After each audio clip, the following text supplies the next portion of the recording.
to the PAD podcast. I'm Shafir Ahmad, your host, with new exciting episode. So stay tuned in. Please follow me on YouTube, Twitter and Instagram with the handle bar at ShafirAhmad4109. And please feel free to share these chunks of knowledge. Thank you. Today, the topic of our discussion in our podcast is endometriosis. Now, endometriosis is defined by the presence of endometrial glands and stroma in a location outside the uterus. So, the point to understand is that it is the presence of both endometrial glands as well as stroma in a location outside the uterus. Now, it occurs in as many as 10% of women in their reproductive years and almost nearly half of women with infertility.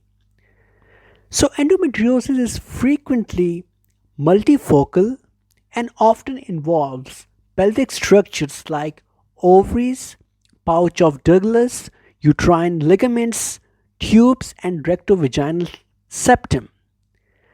Less frequently, distant area of the peritoneal cavity or periumbilical tissues are also involved.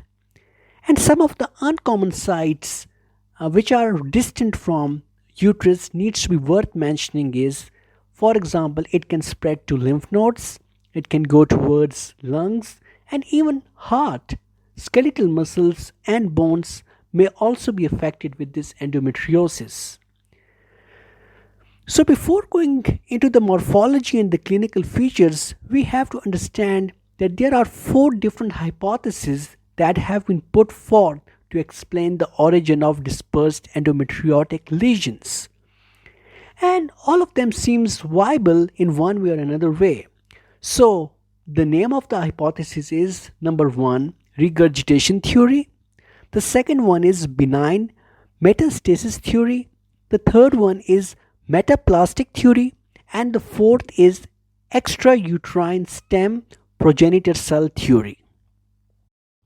The regurgitation theory, which is currently favored, proposes that menstrual black flow through the fallopian tubes may lead to implantation of endometrial glands and stroma. The second theory, benign metastasis theory, holds that endometrial tissue from the uterus can spread to distant sites via blood vessels and lymphatics, and seemingly a plausible explanation of why these endometrial glands and stroma can travel up to lungs and heart, skeletal muscles, etc. The metaplastic theory, on the other hand, posits endometrial differentiation of coelomic epithelium like mesothelium of pelvis and abdomen from which endometrium originates as the source. The fourth one, the extrauterine stem progenitor cell theory, proposes that circulating stem or progenitor cells from the bone marrow can differentiate into the endometrial tissues.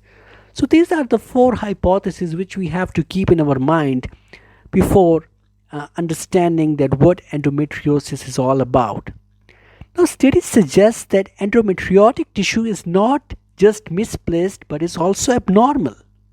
So the thing is that it is also misplaced, but when it is misplaced, it is also abnormal. So as compared to normal endometrium, endometriotic tissue exhibits increased levels of inflammatory mediators, particularly prostaglandin E2. And it is proposed that the inflammation results from the recruitment and activation of macrophages by factors made by endometrial stromal cells. And stromal cells also make enzyme aromatase, leading to local production of estrogen, and these factors enhance the survival and persistence of endometriotic tissue within a foreign location, and that's a key feature in the pathogenesis of the endometriosis. So estrogen is created by aromatase activity, and aromatase is made by the stromal cells, and this estrogen is leading towards the persistence of this endometriotic tissue within a foreign location. And that probably explains the beneficial aspect of COX-2 inhibitors. So, COX-2 inhibitors are given for the treatment of endometriosis. So, that probably explains the beneficial effects of COX-2 inhibitors and aromatase inhibitors in the treatment of endometriosis. So, the clinical features of endometriosis depend upon the distribution of the lesion. So when there is extensive scarring of the fallopian tubes and ovaries, so it often produces discomfort in the lower abdomen and eventually sterility. Rectal valve involvement may produce pain on defecation, whereas involvement of the uterine or bladder serosa can cause dyspareunia, painful intercourse, and dysuria, respectively. Almost all cases features severe dysmenorrhea and pelvic pain resulting from intrapelvic bleeding and intra-abdominal adhesions. So, word about morphology of endometriosis, which is very important to discuss, is that endometriosis typically consists of functioning endometrium, which undergoes cyclic bleeding. So, because blood collects in these aberrant foci, they appear grossly as red-brown nodules or implants. And they range in size from microscopic to 1 to 2 centimeter in diameter and lie on or just under the affected serosal surface. So often individual lesions coalesce to form larger masses.